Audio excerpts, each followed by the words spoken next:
Vamos dar os E aí, likes, vamos compartilhar. Pepe, você está bem? Antes de mais nada, tudo tranquilo?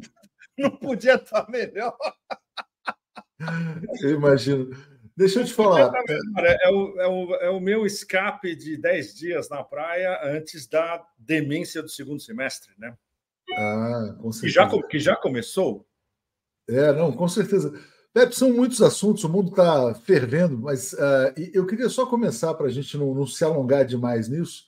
Como é que você está vendo o tema da Venezuela, muito à distância, né? Quer dizer, essa eleição, essa muito. Bom, eu peço desculpas antecipadas a você e a todos. Eu segui a Venezuela muito de longe, que eu estou ligado nas guerras eternas. Claro. E ainda por cima eu estou no sudeste da Ásia, ou seja, eu estou ligado na ASEAN, nos 10 do sudeste da Ásia e na China. Então, nesses últimos dias, mesmo antes de vir para cá, eu estou aqui há mais de uma semana, eu achava que eu ia conseguir escapar para Koh Samui, para a praia, para descansar. Chego aqui, a única diferença é que eu não consigo tentar me concentrar e escrever. Eu estou fazendo só alguns posts no Telegram e no X, porque a demência é tão grande e a gente está num compasso de espera no momento, que é a resposta do eixo da resistência às provocações absurdas dos psicopatas em Tel Aviv. Então, evidentemente, eu tive que deixar de longe não só a Venezuela, como o Bangladesh. Bangladesh, hoje de manhã, eu entrei na história, lendo justamente uma coluna do meu amigo Badra Kumar, o embaixador indiano, que a gente o publicava no Asia Times durante anos, é um dos melhores diplomatas indianos das últimas décadas. Ele escreveu uma coluna excelente sobre, na verdade, a Revolução Colorida cinzenta em Bangladesh, que é extremamente perigosa para a Eurásia e para o sul global. O Badra Kumar se focalizou, ele focalizou no ponto de vista de como isso é um atentado, basicamente, dos suspeitos de sempre contra a Índia, contra a soberania da Índia e contra a conexão da Índia com a Baía de Bengal. Mas tem uma coisa que ele não falou que eu considero tão ou mais importante. Esse foi um golpe contra 2 BRICS ao mesmo tempo. Não só contra os interesses estratégicos da Índia no sul da Ásia, mas porque Bangladesh faz parte dos 6 corredores principais das novas rotas da seda. Um dos corredores principais do sul da Ásia, o fulcro é Bangladesh. É o corredor que se chama BCIM. Bangladesh, China, Mianmar, Índia. E isso faz parte das novas rotas da seda, e isso envolve uma ligação, ainda que à distância, mas mais aproximada, entre 2 BRICS, a Índia e a China. Um candidato a BRICS, que é o Bangladesh, que tem uma importância geoestratégica enorme e uma importância enorme como centro de exportação de manufaturados. É o maior centro de exportação têxtil do planeta, é Bangladesh. E no meio, Mianmar, Mianmar é um dos 10 do sudeste da Ásia, nosso vizinho. Mianmar é o nosso vizinho no norte de onde eu estou. Eles são... a quantidade de investimentos chineses em Mianmar é enorme em energia, e para a China também tem uma ligação direta marítima de facilitar a energia marítima vindo da costa de Mianmar por dentro, por gasoduto, chegando ao sul da China, em Kunming, na província de Yunnan, do sul da China. Então, este foi, resumindo uma história extremamente complicada. Ninguém conseguiu ainda fazer uma visão de conjunto de como esse câmbio de regime em Bangladesh é estrategicamente importante, porque ele afeta 2 BRICS diretamente e porque ele desestabiliza ainda mais a relação da Índia com a China dentro dos BRICS e porque ele desestabiliza um vizinho também, Mianmar, que é aqui, aí entra aqui a região onde eu estou, sudeste da Ásia, ou seja, sabe o que os suspeitos de sempre usaram para essa revolução semicolorida cinzenta, um protesto que começou numa universidade bastante importante em Dhaka. E adivinha quem são os patronos principais dessa universidade? A Organização Soros. Então, é muito fácil, né, Leonardo? Quando você tem patrocinando uma das principais universidades do país e tem um movimento estudantil, o que você faz? Você sequestra o movimento estudantil para os seus propósitos. Então, lembra junho de 2013 aqui no Brasil. Sim, muito, Leonardo, sem dúvida. É legal você fazer essa analogia para todos os que estão nos acompanhando. E aí, por aí vocês têm uma ideia de como isso vai repercutir no sul da Ásia inteiro, ou seja, do ponto de vista de...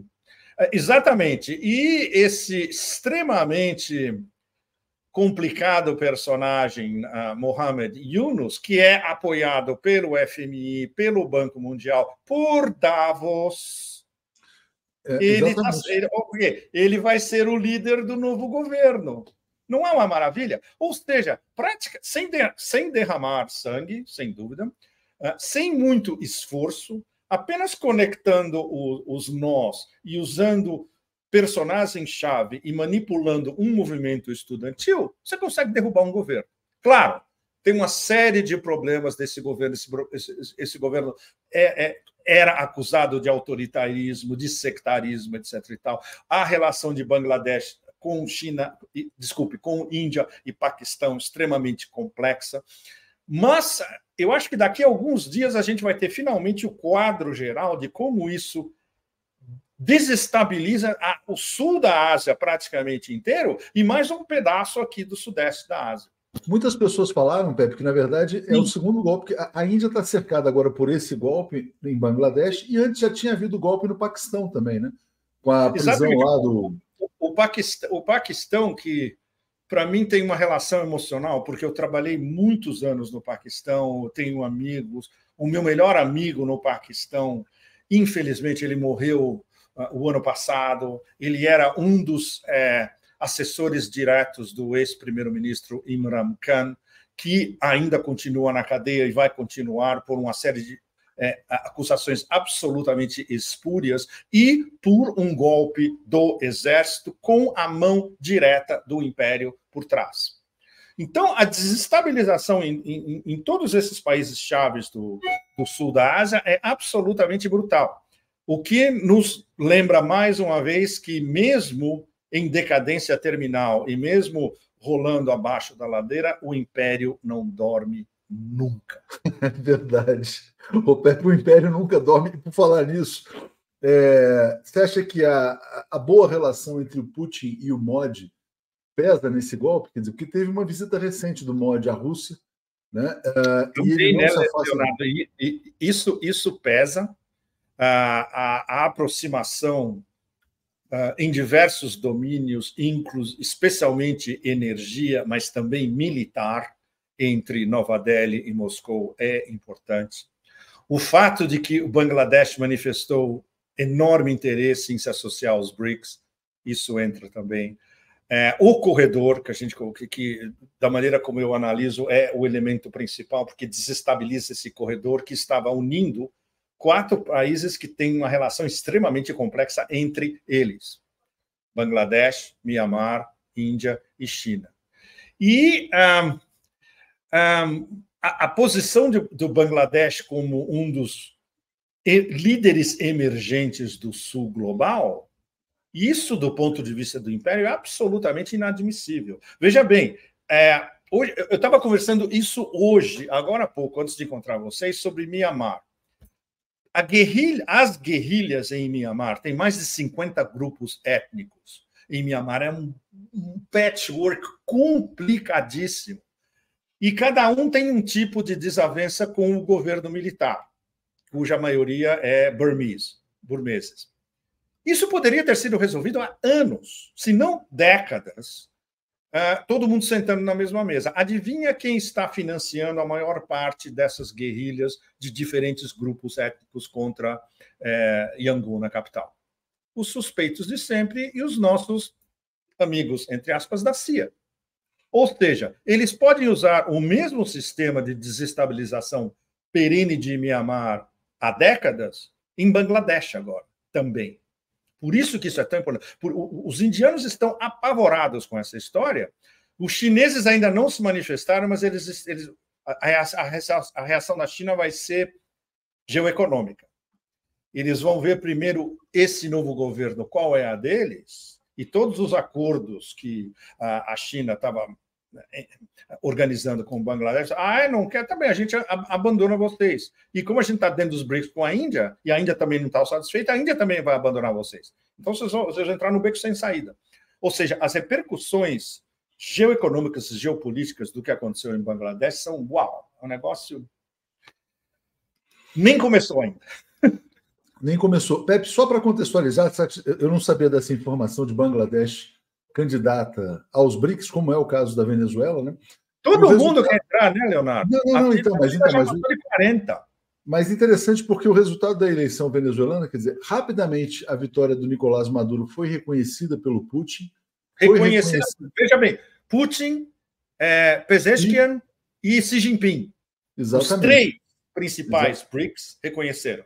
O Brasil não, ainda não. O Brasil não. Aí eu pergunto, deixa eu perguntar para você, Leonardo. Eu acho que você seria o mais abalizado para responder a minha pergunta-chave. Por que o Brasil tem que esperar o que Washington vai dizer sobre a eleição da Venezuela para se pronunciar? Na verdade, não é exatamente isso. Porque o Brasil, quer dizer, o Pepe, eu me lembro de uma live que a gente fez há uns 6 meses, há algum tempo, em que você dizia o seguinte, quer dizer, o presidente Lula vai ser um equilibrista entre as pressões. A posição de Washington estava tendendo a ser uma coisa do tipo, olha assim, a oposição venceu as eleições, vamos reconhecer a oposição. Guaidó número 2. Né? Guaidó 2.0. A posição do presidente Lula, do Brasil, México e Colômbia é assim, olha, não, veja bem, não vamos reconhecer a oposição, mas também vamos cobrar do vencedor, que seria o Nicolás Maduro, a apresentação das atas eleitorais. Então, é o meio termo, vamos dizer assim, andar, vamos dizer assim, numa linha muito estreita, né? Quer dizer, entre... Leonardo, imagine a Venezuela. Eleição no Brasil, só vamos reconhecer quem ganhou se o Brasil mostrar as atas. Pois é. Isso funciona... Não. Sorry, mas isso é uma palhaçada sem tamanho. Não é uma desculpa. Isso, do jeito que... E isso eu conversei en passant com alguns outros analistas que acompanham a Venezuela de longe, e a nossa conclusão é vassalagem pura e simples. I'm very sorry, mas isso é vassalagem pura e simples. Essa é a visão do público aqui de maneira geral também, mas é aquela questão, né, Pepe? Quer dizer, o Brasil está perto demais do Império, né? E o Império está se voltando cada vez mais para a América do Sul, porque está perdendo as guerras aí. Porque a gente já conversou sobre isso várias vezes. É a área que sobrou, fundamentalmente. A África, eles nunca vão conseguir conquistar absolutamente nada na África, especialmente que agora tem um misto de ofensiva geoeconômica da China há décadas e agora a ofensiva de soft power russo mesclado com uma ajuda militar prática da Rússia aos principais países do Sahel e o apoio diplomático da Rússia à União dos Países do Sahel, que tende a se expandir cada vez mais indo pela direita, para o leste da África. O que sobra? A América Latina. Pepe, mas de qualquer maneira é o seguinte, independente Exatamente. Do resultado... Cadê as atas das eleições dos Estados Unidos? Absolutamente brilhante. Vamos cobrar, né? Se der Trump, se der Kamala ou se der qualquer outra coisa, a gente vai cobrar as atas. Aliás, qualquer coisa que der em novembro nos Estados Unidos, o Brasil tem o direito de, no mesmo dia, a gente só reconhece o 2.0 de vocês, ou a hiena, na hora que mostrar as atas. O Brasil pode, inclusive, reconhecer a oposição, Pepe, se quiser. Não, já pensou se o Brasil reconhece o RFK Júnior? Então, exatamente. O Brasil reconhece a vitória do Bob Kennedy. Exatamente. O Pepe, falar em Estados Unidos, antes da gente falar das guerras eternas ali, de falar do Irã e Israel, basicamente, como é que você está vendo? Hoje você enxergaria a Kamala como favorita ou não? Com um quadro ainda muito disputado, qual que é a sua visão? Olha, tem... o brouhaha como se diz em português, brouhaha? O rumor? Não, o burburinho, vamos dizer assim. O burburinho gigante em Washington e nas principais capitais estaduais, nossa, mas é brutal. É brutal. E, bom, eu tenho uma ligação relativamente próxima com muitos conservadores americanos, como eu costumava ter com a ex-esquerda americana, que depois disse que eu virei putinista, maoísta, Al-Qaeda, Talibã, aquele lixo todo. E eles me passam umas informações muito interessantes de bastidores. Tem muitos republicanos extremamente preocupados com o fato de que a mídia inteira vai votar, já está votando e vai votar Kamala, e eles estão expurgando todos os absurdos que Kamala fez, não só na vice-presidência, como na sua vida inteira. E é um processo de 247, né? 24/7 o tempo todo, recatequizando a cabeça do eleitor médio americano. A mesma coisa, Trump vai ser Hitler 2.0 e Kamala é a salvação, e Kamala é competente, enquanto ela era vice-presidente, ela cumpriu tudo que lhe foi atribuído e não cumpriu, porque ela era, entre outras coisas, a encarregada de lidar com o problema das fronteiras, que foi um desastre completamente absoluto. O fato de que ela é extremamente despreparada, ela é incapaz de segurar um raciocínio 3, 4 ou 5 minutos coerente. O que a gente chama de word salad, né, de salada de palavras da Kamala, é um negócio inimaginável.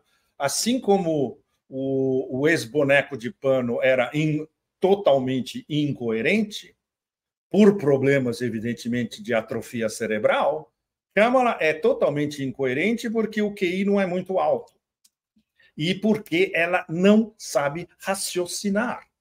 Ou seja, a defesa é sempre essa risada de hiena, uma risada de hiena após a outra. Aí, quando você se concentra na tentativa de organizar um raciocínio, na terminologia, se ela está tentando exprimir uma ideia, um conceito, se ela está defendendo uma ideia, etc. E tal, e não sai, você exprime e não sai absolutamente nada. É aterrorizador. O problema é que isso desaparece completamente quando ela é colocada como a salvadora do país por toda a mídia, com exceção da mídia conservadora, que é minoria nos Estados Unidos. O fato de que, simplesmente, de um dia para outro, sem nenhum processo democrático, sem nenhuma consulta às bases, sem nada, ela já é a presidente em ato, porque o boneco de pano simplesmente desapareceu de circulação completamente, né? Isso é muito perigoso, porque qual é a estratégia? Ela vai construir, ela e a mídia, nesses 3 meses que faltam, vão construir uma narrativa de que ela pegou o país num estado de desmilinguamento profundo, está colocando ordem nas coisas e está preparando a sua administração. Essa narrativa já está implantada na mídia inteira. Agora, a conclusão disso que você fala, Pepe, é que nem o Biden é o presidente, nem a Kamala é a presidente, né? Quer dizer, tem alguém governando, mas que não são nem, né? Não são exatamente, eles, Leonardo. O que nos volta a um dos temas principais das nossas conversas nesses últimos anos, inclusive, o combo. Quem está governando os Estados Unidos, mesmo antes de todo esse plot de Netflix, a cartinha sem o logotipo da Casa Branca, a renúncia a concorrer à reeleição, Kamala, que surge do nada, é ungida por todo mundo, inclusive por seu adversário visceral, Barack Obama. Ou seja, a turma da grana pesada, ela inclusive interferiu contra Obama, dizendo, cala a boca, porque agora a gente tem que se unir todos, não tem outro candidato, vai ser ela e todo mundo tem que respeitar. Isso daí, por mais que Obama seja um dos controladores do Partido Democrata, ele não controla porque não tem a grana. Quem tem a grana são o que a gente chama de big money, os grandes doadores, as grandes famílias, os verdadeiros financiadores do Partido Democrata, onde entra tudo. Desde, como é que chama, acionistas invisíveis da Vanguard, até grandes famílias da Costa Leste. Esse é o espectro. Quem manda mesmo. E Eles demoraram alguns dias, viram, olha, não tem outra saída, não tem plano B, vai ser esse plano que nunca existiu e vai ter que ser ela, porque não tem mais ninguém. Isso é extremamente perigoso. Primeiro porque, em termos de respeitar regras democráticas, foi tudo pelo buraco. Completamente. Câmara, se você perguntar para a Câmara onde fica Donbass, ela não vai saber apontar no mapa. Eu sou capaz de apostar com qualquer um de vocês. Mas não tem um cursinho básico antes de entrar na não tem nem um cursinho básico, não tem nem um cursinho básico, apostila. Não tem. A experiência dela em política externa, nesses quase 4 anos, é literalmente zero. Ela estava encarregada de questões domésticas que ela não conseguiu lidar. Ou seja, qual a arma que os republicanos têm para a parte insultos?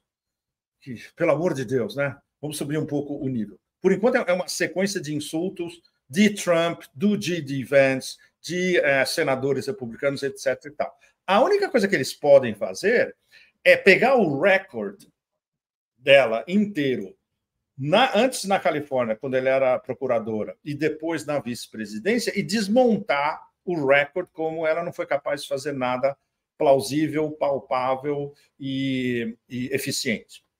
Eles têm pouco tempo para fazer isso e eles não têm a amplitude gigantesca dessa mídia que controla a narrativa nos Estados Unidos inteiro e, ainda por cima, Silicon Valley, porque Silicon Valley está mais ou menos dividido entre Kamala e Trump.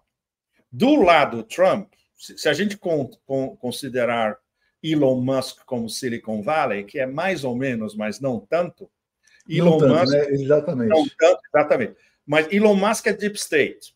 Elon Musk é diretamente Deep State, especialmente por causa do Starlink, pró-Trump. E o mais perigoso de todos, que é o Peter Thiel.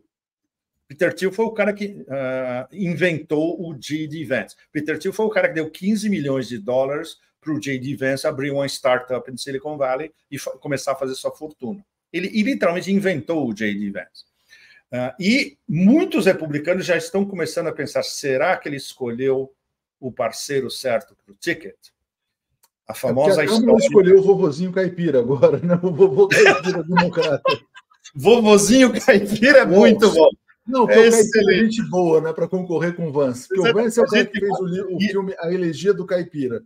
Mas ele já está sendo destruído, Leonardo. Os caras, em 2 dias, os caras já pegaram todo o passado pregresso dele, inclusive alistamento militar, como ele votou na guerra do Iraque, tudo. E ele é fácil de destruir. O J.D. Vance, ele está se autodestruindo, o que é pior.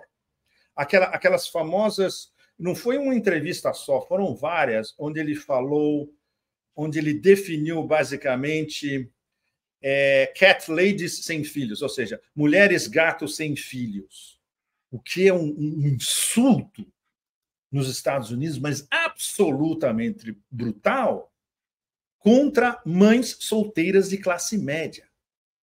Como você, como político, você aliena, deve ter, pelos números que a gente tem, pelo menos 20, 21, 22 milhões de eleitoras, mães solteiras de classe média e com um certo nível educacional. Você, com um absurdo que ele falou, você elimina essa sua base eleitoral completamente. Os republicanos ficaram horrorizados e não tem como voltar para trás.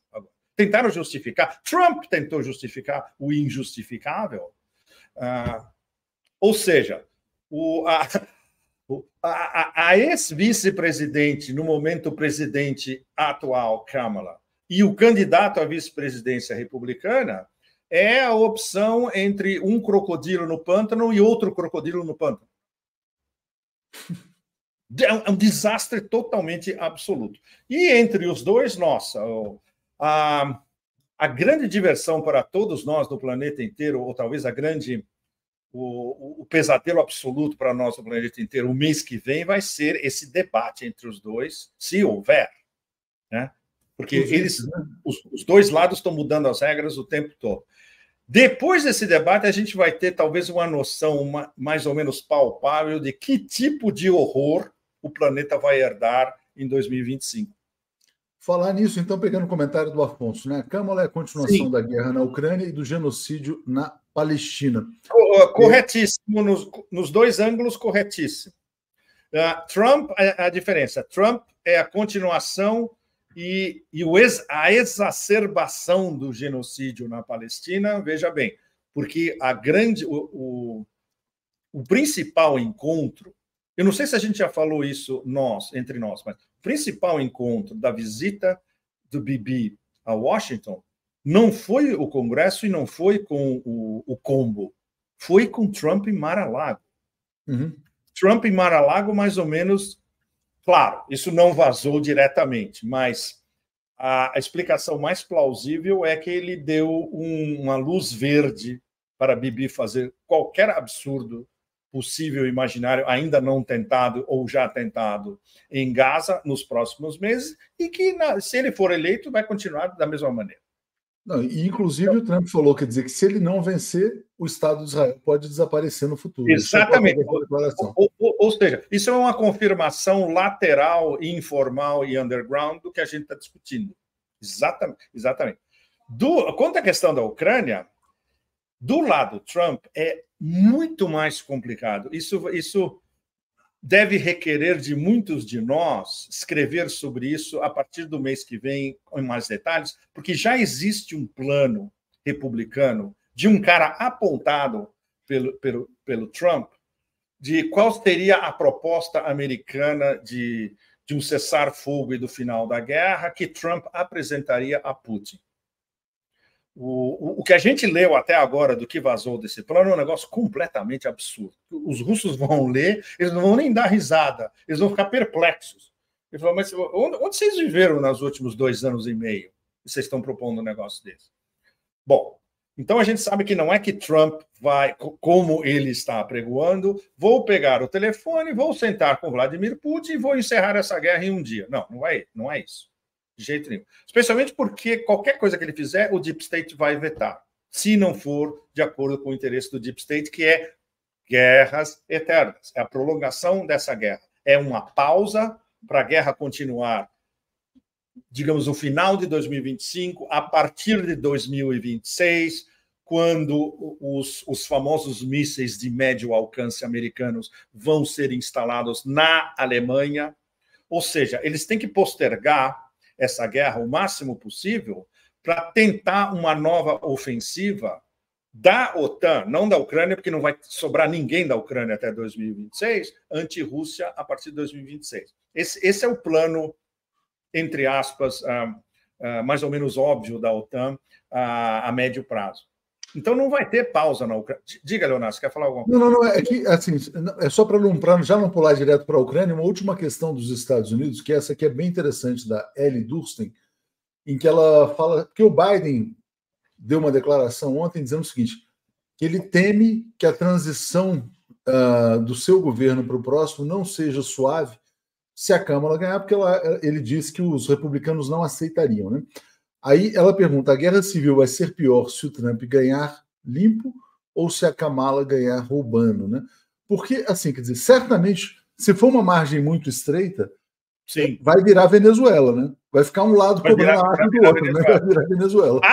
Atas, né? E aí, se ficarem cobrando atas, pode ter confrontação, né? Numa sociedade extremamente armada, polarizada, enfim. Bom, eu vou contar para vocês o raciocínio interno dos líderes do Partido Republicano é de que a diferença de votos nos swing states entre Trump e Kamala tem que ser no mínimo de 10 milhões de votos, porque aí é uma vitória insofismável. Se for uma diferença curta, se for uma diferença como na última eleição, onde era uma questão de algumas dezenas de milhares de votos, ou muito pequena, evidentemente, entre a massa republicana conservadora, a eleição foi roubada. Eles, quando digo eles, a Casa Branca e o Departamento de Estado, todo o sistema, Homeland Security, todo o sistema controlado pelos democratas no momento, eles têm tudo na mão para roubar essa eleição.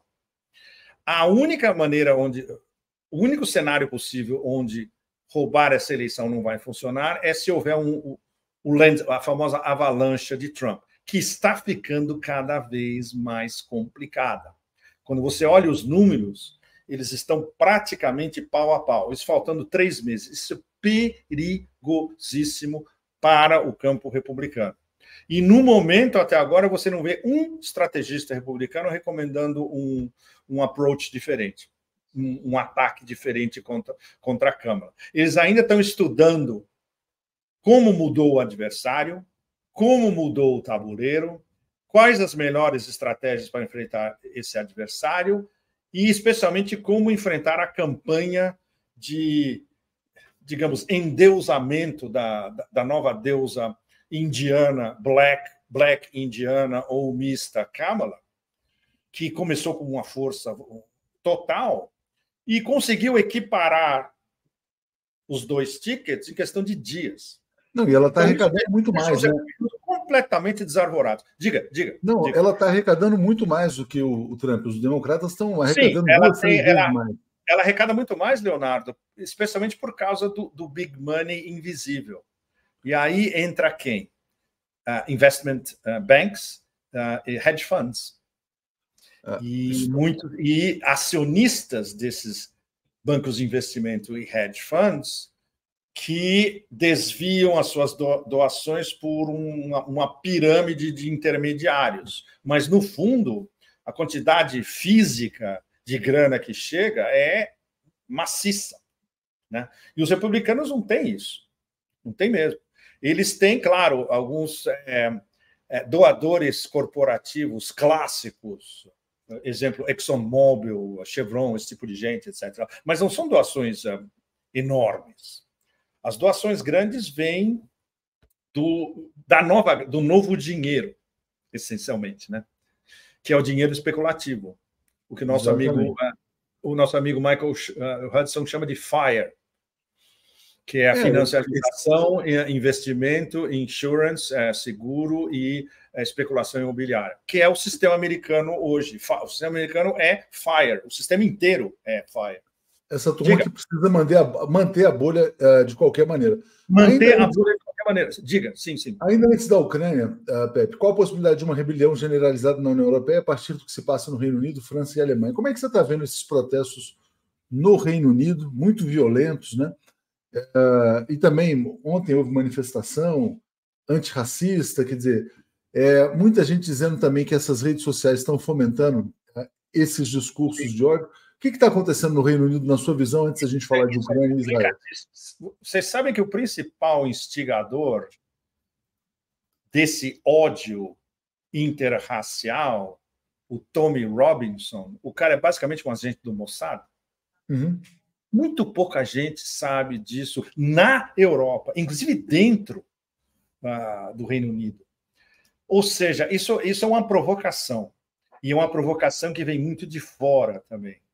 Agora, você provar uma interferência de uma agência de inteligência estrangeira nesses distúrbios raciais é extremamente complicado. Eu espero...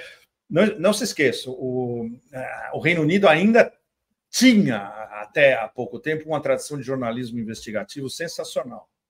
Mas isso é absolutamente vetado de sair na grande imprensa. Não vai sair. Vai sair, talvez, em pequenos sites alternativos, com nomes, né?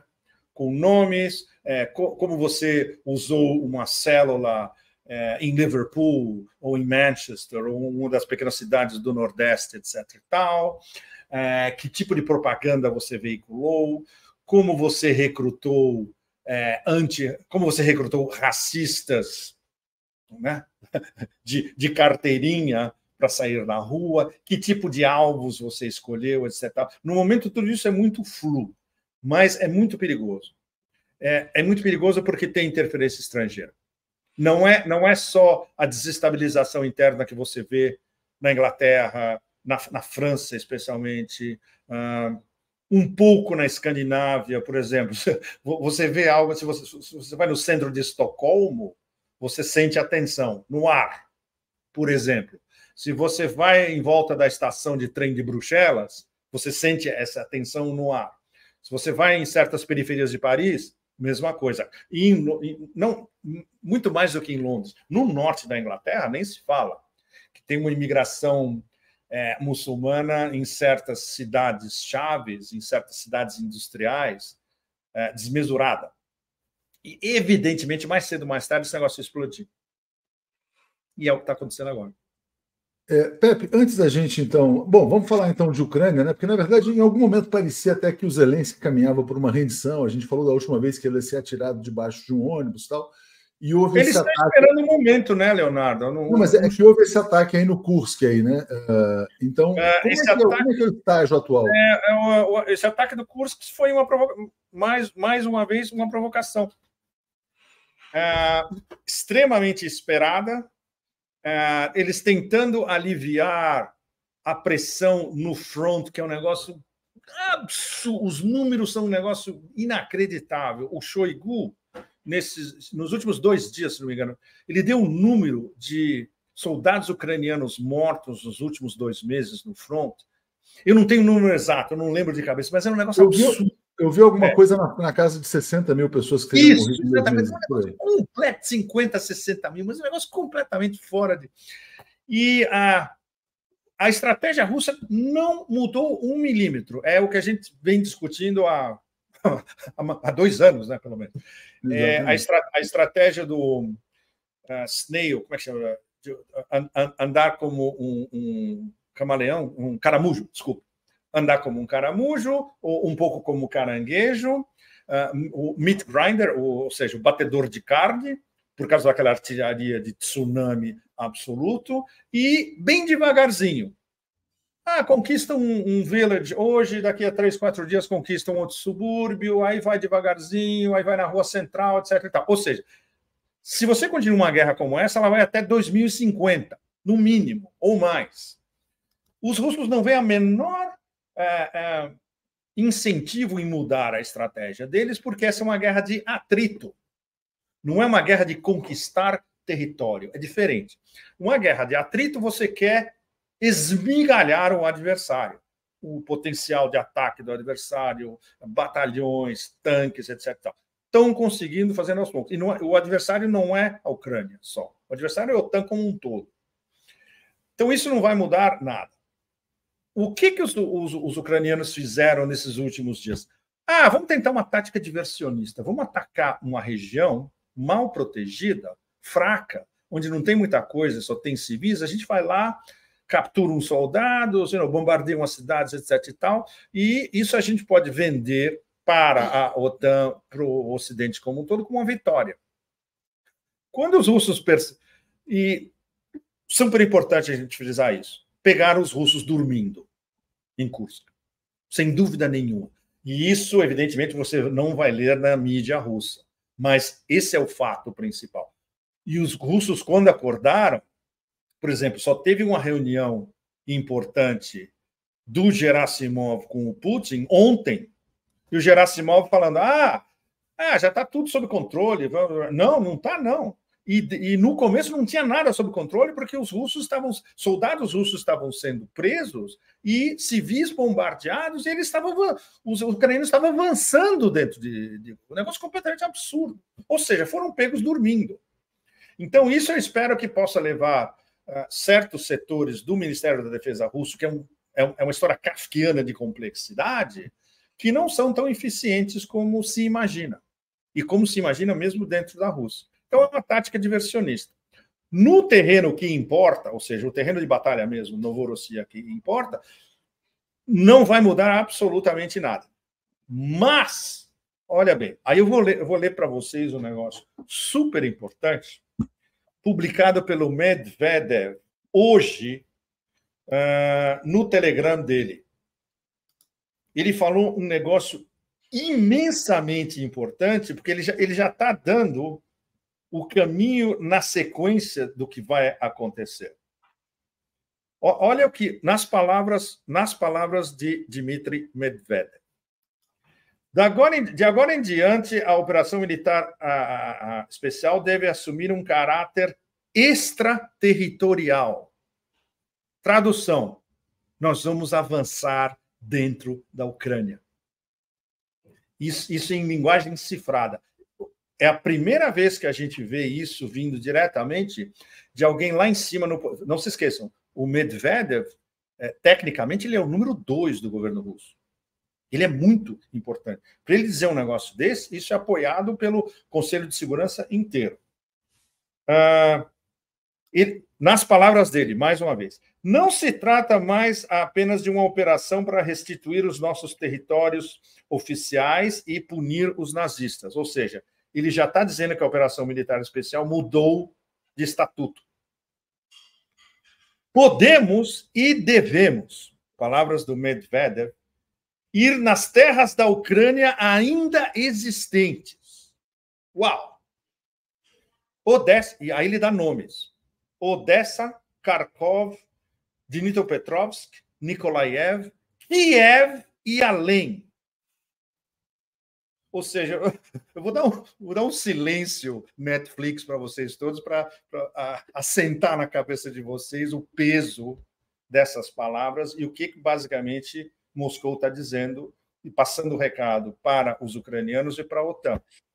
É isso que vocês querem? Vocês querem uma guerra do terror contra a Rússia, que é o que vocês estão fazendo agora? Tá bom. Então a gente vai continuar fazendo a nossa guerra, só que a gente não vai parar onde a gente falou que ia parar antes, que é o que estava na proposta que o Putin enviou há 2 meses atrás e que foi recusada pelos ocidentais. Nós vamos basicamente reconhecer Lugansk, Donetsk, Kherson e a Crimeia, e Zaporizhia. Exatamente, Leonardo. Só que agora não é mais... Você viu a listinha que o Medvedev deu até onde pode ir essa história toda. Odessa, Kharkov, Dnipropetrovsk, Nikolaev e Kiev e além. Depois de Kiev, ele fala e além. Uau! Isso é muito pesado, né? Aí ele diz, agora podemos e devemos falar abertamente, sem embaraços e sem, como é que chama, bloqueios diplomáticos. A operação terrorista dos bandeiristas deve eliminar qualquer tabu em relação a esse argumento. Agora, incluindo os bastardos ingleses, é bom que eles comecem a prestar atenção. Nós vamos parar apenas quando acharmos que a situação é aceitável e vantajosa para os nossos interesses. Bom, resumindo o que vocês acabaram de ouvir, isso basicamente é o resumo mais explícito dos últimos meses, desse ano inteiro, de que os russos perderam a paciência e que eles sabem que eles estão agora enfrentando uma guerra do terror. O terror usado pelos ucranianos e sancionado pela OTAN contra a Federação Russa. Então, para eles, não tem mais limites. Como isso vai se manifestar na prática, a gente não sabe. Não é, por exemplo, que amanhã vai ter uma revoada de quinzals e vão reduzir Kiev a cinzas. Não é isso. Pode ser que aconteça, mas bem mais tarde. O que nos remete a uma discussão em Moscou séria entre a nível ministerial, diplomático, acadêmico, uma discussão séria, constante, por que não acaba essa... O Pepe travou aqui, acho que já destrava aqui. Eu tenho uma outra fala do Medvedev que eu queria trazer para ele, que é fantástica. Vamos ver se ele consegue se reconectar. Voltou? Voltou, Pepe. Deixa eu só ler esse comentário aqui do Kim dizendo, Pepe, de certa forma, o Medvedev ecoa as opiniões da linha dura russa, tanto um quanto insatisfeito com o desenrolar dos acontecimentos, mas o que eu queria te mostrar era esse tweet aqui do Medvedev para a gente entrar no tema Oriente Médio, Irã, né? Esse tweet aqui já tem alguns dias, foi 1º de agosto, eu acho. E ele falou assim... 31 de julho. 31 de julho. O nosso aperta no Oriente Médio, perdão pelas vidas perdidas, são reféns de um Estado repugnante. E aí fala assim, é claro para todos que uma guerra em grande escala é o único caminho para uma paz instável na região. Né? O que ele está dizendo com isso? Né? A Rússia vai apoiar o Irã num esforço de guerra contra Israel? Haverá reação do Irã contra Israel? Sim, já está. Essa foi a mensagem cifrada. Veja bem, essa mensagem cifrada foi antes desses aviões de transporte russos chegando a Teherã, um atrás do outro, levando, entre outros, que é super importante, o Murmansk BN, que é o sistema de como eu posso falar? Embrulhamento, não. De, como é que chama? Quando você destrói toda a comunicação eletrônica do adversário.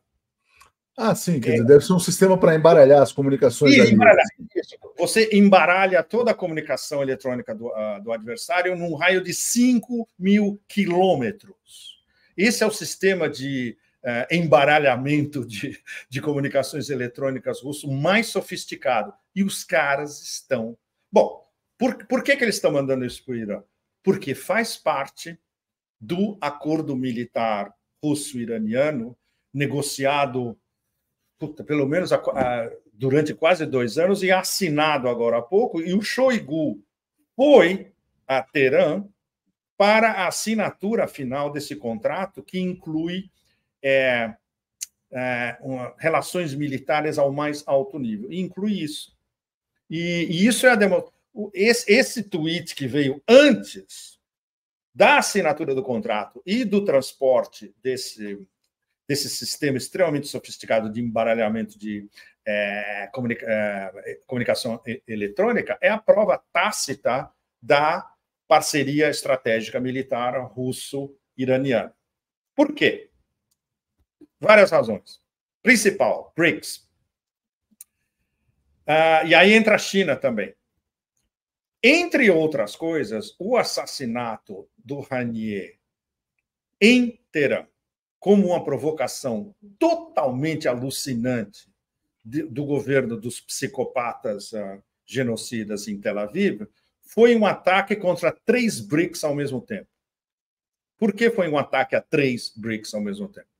Foi um ataque ao Irã, obviamente porque em solo iraniano, para provocar o Irã a uma resposta, para chamar os Estados Unidos a uma guerra. Foi um ataque contra a China, porque aconteceu apenas alguns dias depois que a China uniu 14 facções, sempre se engalfiando palestinas em Pequim, soltou a declaração de Pequim, oficialmente, assinada por todos, assinada por Wang Yi, ministro das Relações Exteriores chinês, unindo as facções e olha, a Palestina só vai ser forte se for uma Palestina unida. E a China apoia uma Palestina unida e uma Palestina soberana. Então foi um ataque contra a China também. E um ataque contra a Rússia também, porque essa é uma negociação BRICS. E a posição BRICS em relação ao genocídio em Gaza é explícita. E no caso da Rússia, que tem uma posição extremamente complicada por causa de pelo menos 1 milhão de russos ou russos com um passaporte duplo, russo-israelense, que vivem em Israel, e, nesse caso, pela Constituição russa, a Rússia é obrigada a proteger os seus cidadãos, seja onde eles estiverem no mundo, e isso é a explicação porque a Rússia não pode ser estritamente, explicitamente anti-genocídio em Gaza, porque eles têm...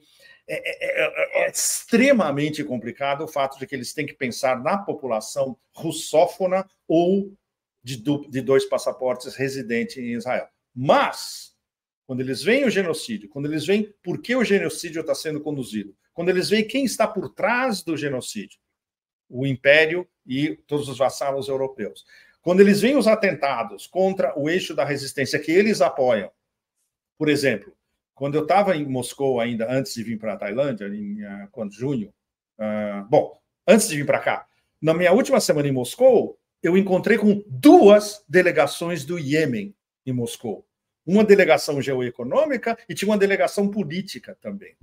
E olha a loucura, os russos nem reconhecem o governo dos Houthis oficialmente, mas eles chamam delegações dos Houthis para Moscou para discutir política, economia, etc., eventuais relações comerciais, etc. e tal. Embora eles sejam obrigados eu diria mais por uma formalidade, a reconhecer um governo fantasma, que é o governo reconhecido, entre aspas, pela ONU, que nem está no Iêmen. Sabe onde está esse governo, Leonardo, vocês todos? Num hotel 5 estrelas em Riad, na Arábia Saudita. Esse é o governo do Iêmen reconhecido pela ONU, o que demonstra, mais uma vez, para vocês que a ONU é uma palhaçada gigantesca. Então, foi um ataque contra 3 BRICS ao mesmo tempo. O fato de que os 3 têm uma aliança militar e uma parceria estratégica entre eles, tem uma Irã-China, tem uma Irã-Rússia, tem uma Rússia-China. Então, a reação deles em relação à unificação da Palestina e ao genocídio, em diversas graduações, é a mesma reação. E como a Rússia agora está começando a perder a paciência, vide Medvedev, com as guerras eternas como um todo, não só na Ucrânia, mas no espaço pós-soviético, tentativa de desestabilização na Geórgia, próximas no Quirguistão, etc. Então, a resposta russa, essa é sutil, mas é uma sutileza do tamanho de uma daquelas torres de 35 metros do sistema de embaralhamento, entende? Estamos mandando exatamente, e vai ser usado, e nós vamos embaralhar todo o grid da OTAN e dos americanos e dos israelenses, protegendo os israelenses se houver um contra-ataque israelense contra o Irã. Que, se houver justamente o ataque iraniano, o contra-ataque vai ser pesado. E aí a gente vai estar numa lógica demente de guerra regional, que é para onde a gente está indo no momento. Mas aí eu queria fazer um parêntese, Leonardo, antes da sua próxima pergunta, que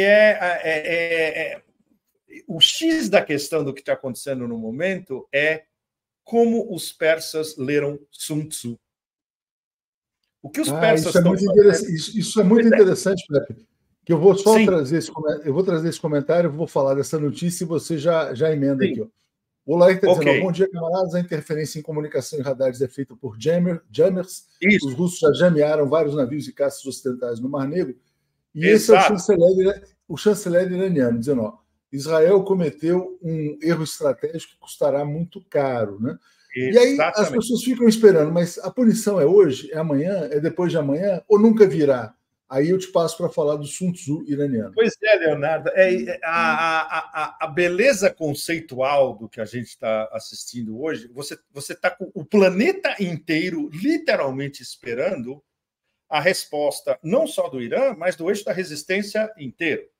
A resposta vai ser uma resposta mais ou menos simultânea de Hezbollah, do Hashd al-Shaabi, as milícias iraquianas, do Irã, e dos Houthis, Ansar Allah Houthis. Vai vir de 4 fronts ao mesmo tempo a resposta. Né?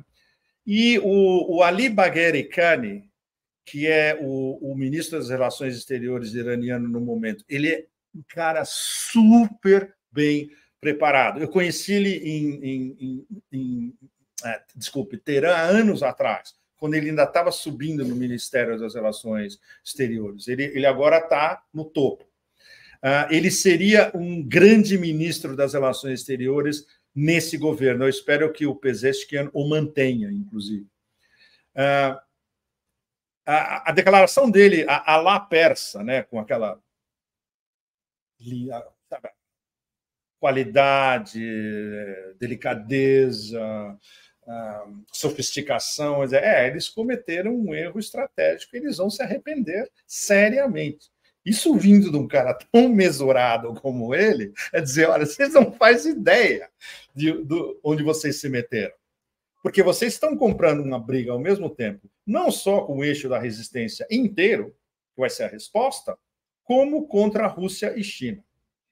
Rússia, ajuda direta militar ao Irã, e China, todo o background diplomático e o fato de que os chineses tomaram esse assassinato do Ranier pessoalmente, como uma afronta, como a China perder a face. No momento em que eles juntam todos os líderes palestinos, fazem uma declaração, Palestina unida, etc. e tal, os caras assassinam o principal negociador em Gaza.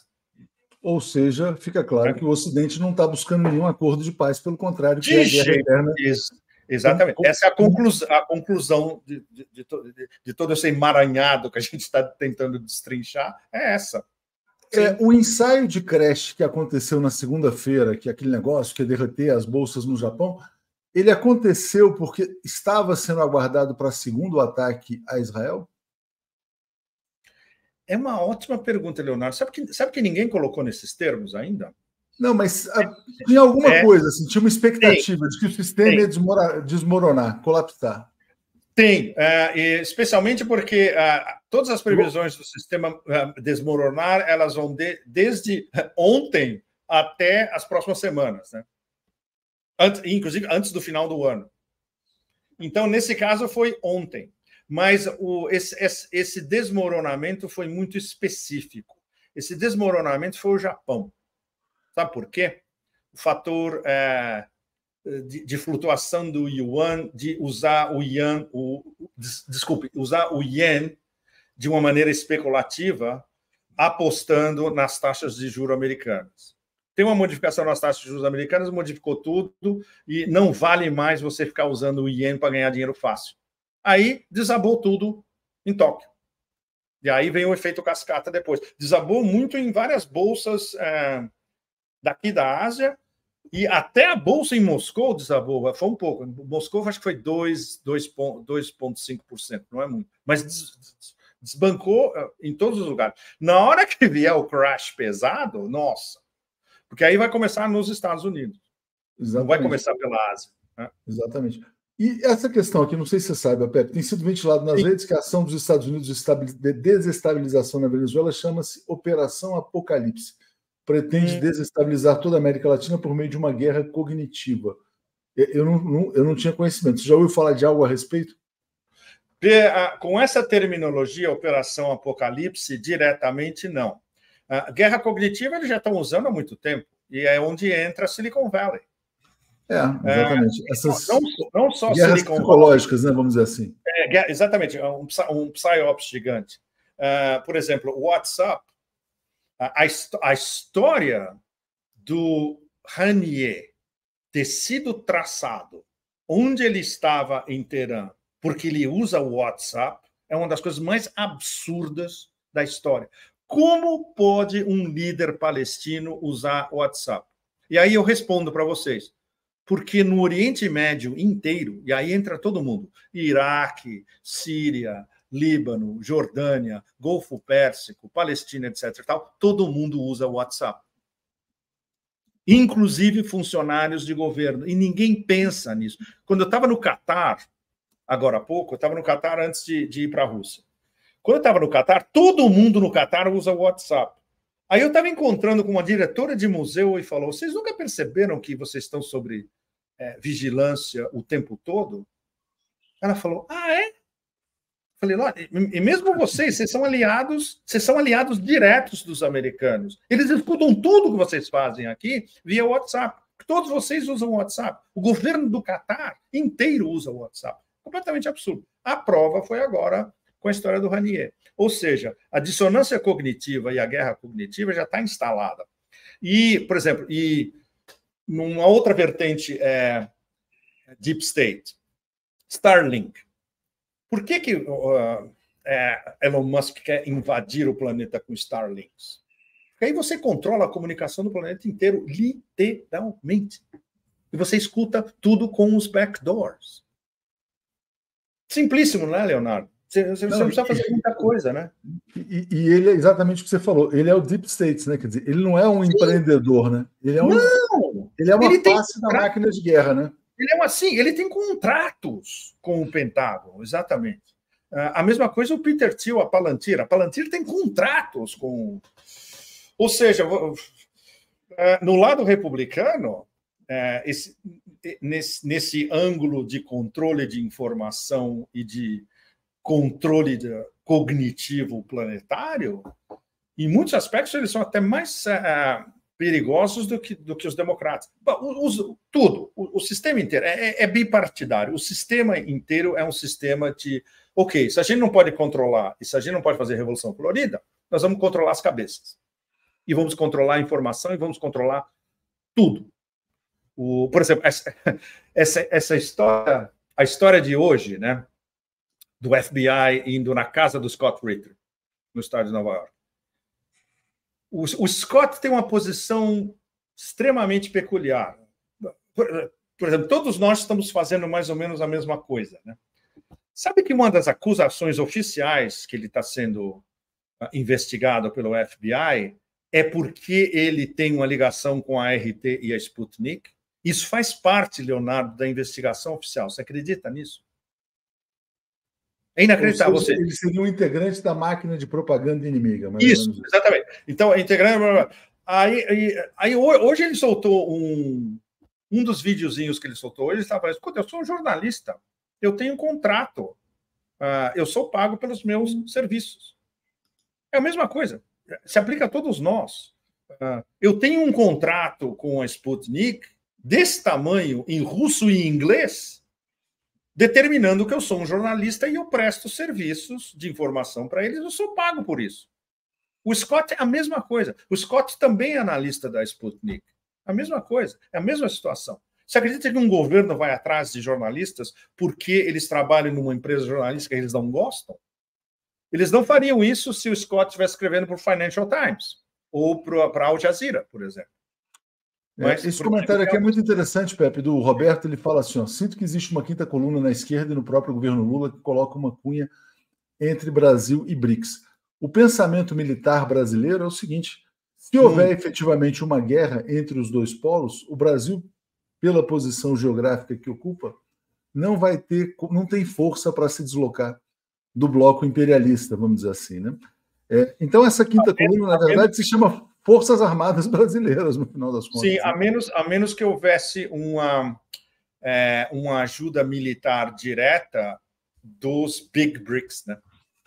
Sim. Isso que ele exatamente. E não há, né? Não existe uma aliança militar dos BRICS, né? Exatamente. Não. E não vai ter. Não faz parte da ética do clube. O Lavrov falou isso diretamente. Leonardo. Exatamente. E para a gente fechar aqui, porque isso aqui renderia uma outra live de 2 horas, ó. Para isso usam as pautas mudanças climáticas, bloqueio ao petróleo / gestão territorial. Né? Com a mudança climática, você bloqueia a exploração de petróleo, eleições transparentes, que é um ataque à Venezuela, e identitarismo, paralisia da esquerda diante de tantos progressismos, né? Bom, as esquerdas elas foram minadas por dentro, né, Leonardo, no Ocidente inteiro, incluindo a América do Sul. Mas por essas pautas aqui que eles estão colocando, sim, né? Por essas pautas. O culto à democracia, né? A questão identitária, né? Exatamente. Sim. Mas, Pepe, vai curtir aí as suas férias, porque talvez sejam os últimos dias aí da humanidade. Não são férias. Hoje eu comecei a voltar eu comecei a fazer já uma coluna, ou seja, antes o sol continua, mas, né? Mas olha, tem um negócio super importante que a gente não falou, Leonardo. E eu quero. É outra coisa que eu queria ler para vocês todos, porque eu tenho certeza que isso não saiu no Brasil de uma maneira ou outra, inclusive porque não saiu em nenhum lugar nos Estados Unidos. E como a gente sabe, a mídia brasileira, fora vocês e poucos outros, copia tudo que sai, New York Times, CNN, aquele lixo todo. Bom, é muito importante. Teve uma entrevista, o único cara que fez uma ligação dessa entrevista e soltou uns trechos traduzidos foi o Alastair Crooke. Ele fez uma coluna e ele foi no Judge Knapp, no Judge Napolitano, ele fez um programa inteiro falando sobre isso. O Judge Knapp estava de queixo caído com essa história. Qualquer um que escuta essa história vindo de quem vem e nesses termos, talvez seja a definição sintética mais precisa digamos, do culto escatológico apocalíptico que está controlando o governo em Israel e que está conduzindo e legitimando o genocídio. Bom, eu vou ler para vocês a versão mais curta. É uma entrevista do ex-chefe da IDF, das Forças de Defesa ou de Ataque israelenses, né? E ex-ministro da Defesa, Moshe Yaalon. Moshe Yaalon, todo mundo conhece ele no Oriente Médio. é um cara que tem uma reputação meio negra, complicada. Mas, depois que ele saiu do governo, ele começou a falar de como funciona mesmo aquela máquina lá em cima, que é um negócio completamente demente, especialmente por causa desse último gabinete de escatológicos dementes que segura o governo Netanyahu como um todo. Bom, os trechos principais da entrevista do Moshe Yaalon. Quando você fala sobre Smotrich e Ben-Gvir, isso vocês no Brasil devem saber, que os dois principais membros do gabinete ultra-hardcore, genocidas mesmo, em Israel, um é o Smotrich e o outro é o Ben-Gvir. Uhum. Eles têm um rabino. Os dois compartilham e seguem o mesmo rabino. O nome desse rabino é Dov Lior. Aí eu fui fazer uma pesquisa sobre, quem é esse Dov Lior? Aí eu falei com um israelense muito bem informado, ex-IDF também. Ele me disse, olha, esse cara é super perigoso. Ele não é tão popular como muita gente pensa em Israel. Mas todos essas associações de colonos, esses colonos radicais, e os caras que estão representados no governo de Israel, eles seguem o Dov Lior. Bom, aí o Moshe Yaalon, de novo na entrevista, ele falando. Ele é o rabino do underground judeu. E essa definição underground judeu é sensacional. É a primeira vez que eu vi alguém falando em underground judeu, mas no sentido de que o que está overground, na verdade, que está no governo, esses dementes escatológicos genocidas, eles vêm de um underground. E nesse gabinete do Netanyahu, eles estão em posições de poder, eles são ministros. E o rabino deles é o mesmo. Então, essa é a história. Por exemplo, se você não entende essa ligação, é impossível para qualquer um de nós, no planeta inteiro, entender por que esse governo israelense do Bibi é tão demente e por que eles estão conduzindo um genocídio. Os personagens são esses caras aqui. O que o rabino do underground judeu quer? Eles querem, e isso é uma coisa que a gente já sabia, mas agora a gente tem uma atribuição direta. Eles querem explodir com Al-Aqsa, com o Dome of the Rock, a mesquita de Al-Aqsa, para construir o novo templo. E essa é a razão principal do estágio em que a gente está de eliminação do povo palestino. Esses caras que estão agora no governo, seguindo esse mesmo rabino, o rabino do underground judeu, apocalíptico, que quer destruir a mesquita de Al-Aqsa e eliminar os palestinos e a história palestina como um todo. E aí seria a pedra filosofal para a grande Israel, Eretz Israel. Esses caras estão no poder e essa é a guerra que eles estão vendendo, entre outros, para os americanos. Essa é a guerra que Bibi Netanyahu estava vendendo alguns dias atrás no Congresso americano com as 58 ovações em pé.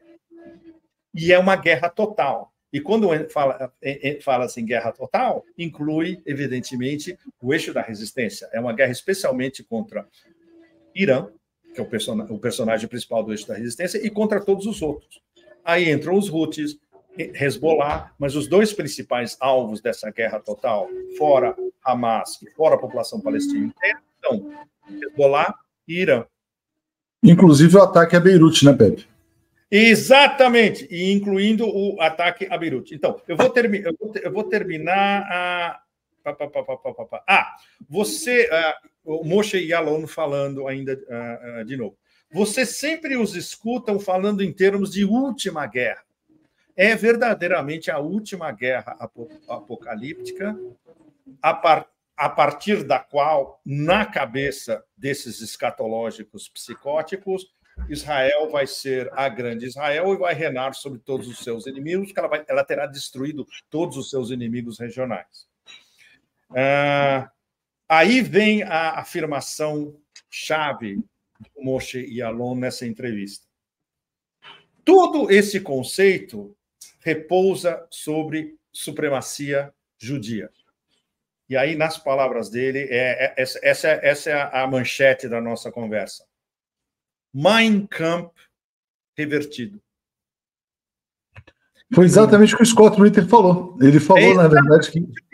Pois é, Leonardo. Agora, vocês todos que estão ouvindo percebem por que o Scott Ritter é tão perigoso nos Estados Unidos. Porque, em outras palavras, ele falou isso. Exatamente. É o Mein Kampf inverso. Vamos aproveitar os últimos dias. Mas é muito importante para vocês terem o contexto do genocídio. Esse é o contexto resumido do genocídio. Pepe, obrigado mais uma vez. Em breve a gente volta a se falar. Sempre um prazer aí. Valeu. Obrigado a vocês também. Tchau, tchau. Do Sudeste da Ásia para todos. Tchau, tchau. Valeu.